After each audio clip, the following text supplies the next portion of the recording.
আসসালামু আলাইকুম। সবাই কেমন আছেন? আশা করছি সবাই ভালো আছেন। আলহামদুলিল্লাহ আমরাও ভালো আছি। কাছে দূরে যে যেখান থেকে আমার এই ভিডিওটি দেখছেন সবার শরীরের সুস্থতা কামনা করছি। সবাই কেমন আছেন? এভাবে সকালটা শুরু হলে কিন্তু খুবই ভালো লাগে, তাই না? সকালে কবুতরকে খাবার দিলাম। মাশাআল্লাহ কত সুন্দর লাগছে। এখানে কবুতরের খোপের ভিতর বেশ দেখলাম দেশি মুরগি ডিম পেড়ে রেখেছে, তো ডিমগুলো তুলে নিচ্ছি। এই খোপের ভিতর আমার একটা ফেন্সি কবুতর ছিল, তো আমার একটা পার্সিয়ান বিড়াল ও এই ফেন্সি কবুতরটা খেয়ে ফেলেছে। হ্যাঁ, অনেক দিন যাবৎ খুঁজে পাচ্ছি না, পরে দেখলাম যে বাথরুমে কবুতরের শুধু চামড়াটা ছিল, হ্যাঁ পশম, বাট ভিতরে ওর কোনো শরীর ছিল না, মানে সমস্ত ভিতরের মাংস খেয়ে চামড়াটা রেখে দিয়েছিল, এমন একটা অবস্থা। এই কবুতরটা বয়স বেশ ভালোই ছিল, অনেকগুলো বাচ্চা দিছে, একদম রানিং বাচ্চা দিত। সাদা একটা ফেন্সি কবুতর ছিল, আমার যে এত খারাপ লাগছে। তো এক এক করে ডিমগুলো তুলে নিলাম। আসলে কিছু করার নেই, কি করব, যা আসলে নসিবে ছিল তাই হয়েছে। তো ৩ তলায় চলে আসলাম।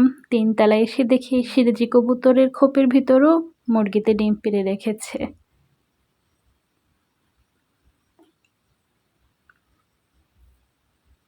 ডিমগুলো সব তুলে নিলাম। দেশি মুরগির ডিম তো একটু ছোট ছোটই থাকে। আমাদের কিছু মুরগি ফার্মি মুরগি ছাড়া আছে, ওরা আর কি এই কবুতরের খোপের ভিতর ঢুকে ডিম পাড়ে রাখে। মাঝে মাঝে তো দেখা হয়, মাঝে মাঝে অনেক ডিম নষ্ট হয়ে যায়, দেখা হয় না। এদিকে দেখলাম সিরাজি কবুতরটা বাচ্চা মানে ডিম দিছে, তো ভালোই লাগলো দেখে। ওরও কিন্তু অনেক বয়স হয়েছে, বেশ ভালোই ডিম পেলাম। একদম রোদ্দুজ্জ্বল দিন আজকের একটা, বেশ ভালোই লাগছে।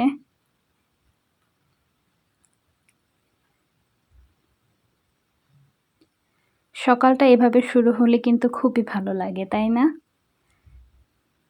এদিকে আবার দেখলাম আমার ড্রাগন গাছে বেশ অনেকগুলো ফুল এসেছে।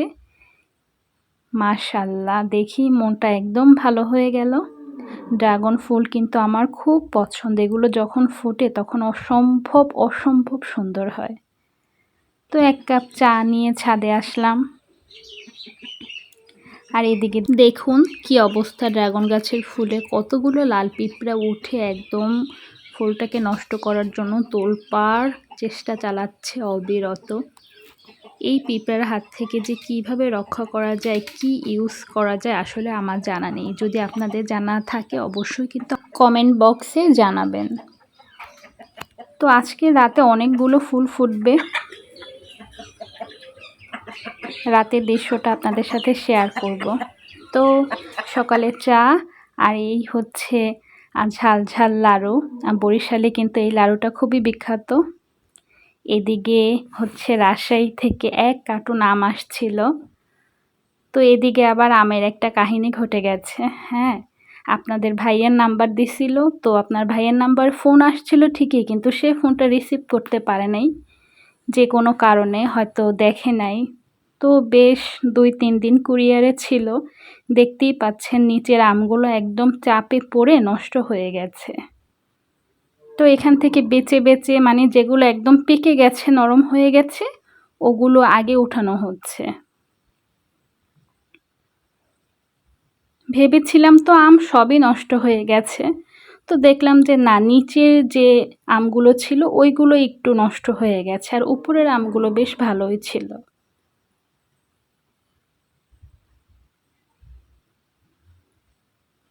আমগুলো খেতে ভারী মিষ্টি ছিল, রাজশাহীর আম বরাবরই নামকরা।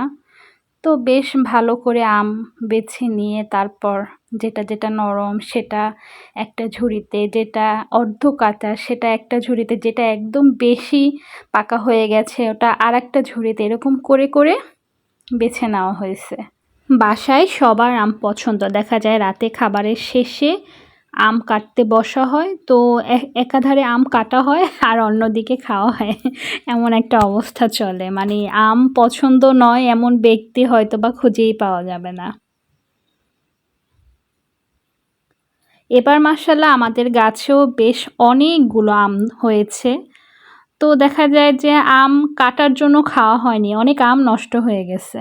এদিকে হচ্ছে গাছ থেকে বেশ কিছু কামরাঙ্গা আর পেয়ারা পেরে নিচ্ছিল। গতকাল রাতের ভিডিও। তো গতকাল রাত থেকেই আমি রান্না শুরু করে দিয়েছি, যেহেতু দিনের বেলা আমার বড় একটা প্রেশার যাবে, তো রাতেই আমি টুকটাক গুছিয়ে রেখেছিলাম। মাংসটা গরুর মাংস ধুয়ে নিচ্ছি, আর এদিকে হচ্ছে বিরিয়ানিও রান্না হবে, মানে তেহারি গরুর মাংস দিয়ে, সেটাও রান্না করব। আর হচ্ছে গরুর মাংসের একটু ঝাল ঝালও করব। হ্যাঁ, তো সেই ব্যবস্থা প্রস্তুতি নিচ্ছি। এদিকে হচ্ছে চীনাবাদামটা ব্লেন্ড করে রেখেছিলাম, এটা দেব। আর 2 প্যাকেট ছিল, এর আগেও রান্না করছিলাম, তো সেখান থেকে হাফ রয়ে গেছিলো, তো চিন্তা করলাম 1.5 কেজিতেই হয়ে যাবে। এদিকে হচ্ছে ঝাল মাংসের প্রস্তুতি নিতেছি। গরুর মাংসটা একটু ঝাল ঝাল করে কষিয়ে রেখে দেব, হ্যাঁ, যেন সকালে ঝোলটা দিয়ে দিব, দেন রান্নাটা হয়ে যাবে খুব ঝটপট। আর এদিকে হচ্ছে বিরিয়ানি, সেটাও হচ্ছে মাংস করব কি হাতে করে ম্যারিনেট করে মাখিয়ে তারপর রেখে দেব। বেশ কিছুক্ষণ ম্যারিনেট করে রেখে দেন ভালো করে কষিয়ে রেখে দেব। এদিকে গরুর মাংসটা সব মশলা দিয়ে একদম ভালো করে কষিয়ে দেন মাংস দিয়ে আবার ভালো করে কষিয়ে রেখে দেব।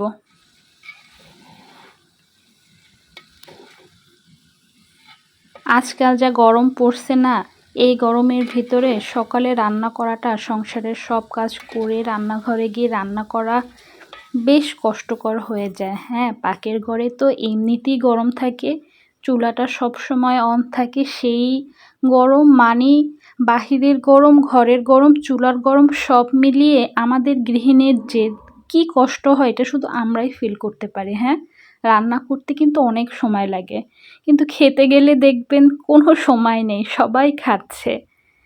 আর রান্না করতে যে আমাদের কতটা সময় চলে যায় এটা শুধু আমরাই বুঝি।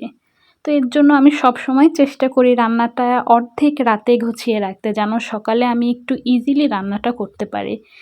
এদিকে করলাম যে বিরিয়ানির সব মশলা অল্প অল্প করে দিছি, পেঁয়াজ, রসুন, আদা, জিরা, গরম মশলা, তেজপাতা সবই দিয়ে রান্না করেছিলাম। আর হচ্ছে বিরিয়ানি মশলাটা হাফ দিয়ে দিছিলাম। এদিকে আলু বোখরা ফ্রিজে ছিল ডিপে, সেটা বের করে কিছু দিয়ে দিলাম। আর হচ্ছে কিছু টক দই, সেটাও ছিল বাসায়, টক দই খাবারের যেটা টক দই ওটা ছিল, ওটাও দিয়ে দিলাম।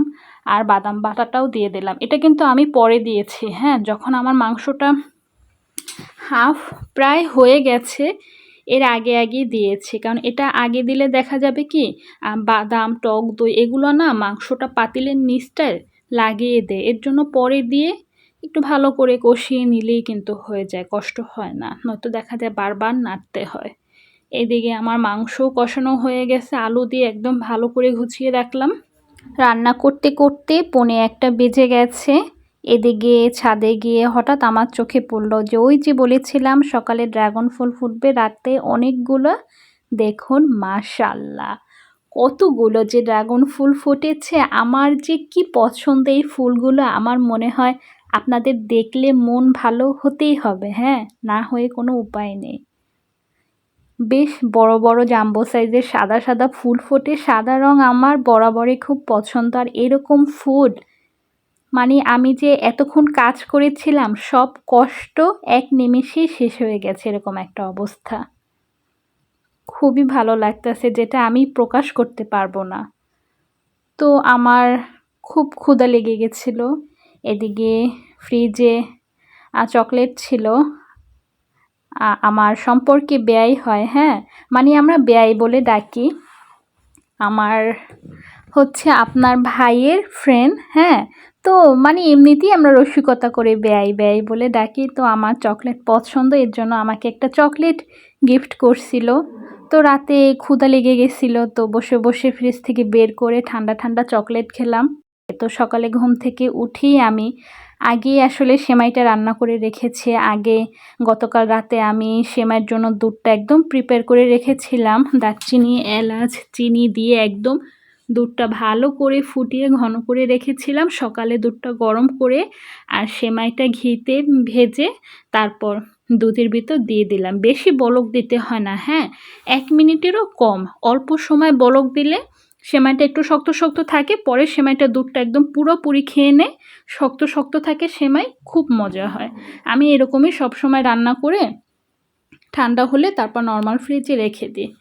তো এদিকে বিরিয়ানির প্রস্তুতি চলতেছে, রান্না প্রায় শেষ। এই পর্যায়ে বলবো ব্লগটি কেমন লাগলো অবশ্যই কিন্তু কমেন্ট করে জানাবেন। যদি ভালো লেগে থাকে লাইক করে দিবেন, চ্যানেলটা অবশ্যই সাবস্ক্রাইব করে দিবেন। সবাই সুস্থ থাকবেন, ভালো থাকবেন, সাবধানে থাকবেন। খুব শীঘ্রই আরও একটি ব্লগ চলে আসবে। আজকের মতো আল্লাহ হাফেজ।